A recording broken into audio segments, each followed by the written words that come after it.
Social మీడియాలో ఆకర్షణీయమైన ఆఫర్లతో అమాయకులను మోసం చేస్తున్న సైబర్ నేరగాళ్లు ఇప్పుడు యువతను టార్గెట్ చేస్తూ సరికొత్త మోసాలకు పాల్పడుతున్నారు.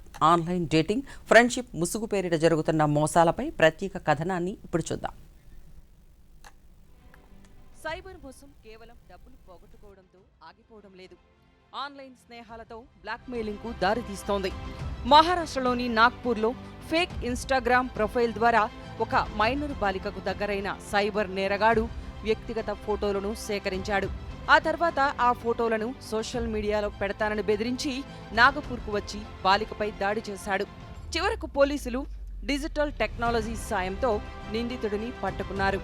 మరోవైపు సోషల్ మీడియాలో ఫేక్ జాబ్ ఆఫర్ల ముసుగులో జరుగుతున్న హ్యూమన్ ట్రాఫికింగ్, అక్రమ రవాణాను ఢిల్లీ పోలీసులు ఛేదించారు.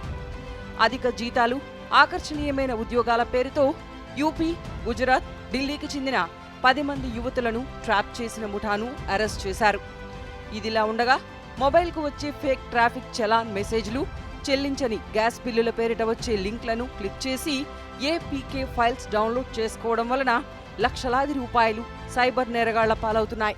This is a non sexual relationship, सिर्फ प्लेटोनिक रिलेशनशिप जिसको कहते हैं उसी वो प्रमोट करता है.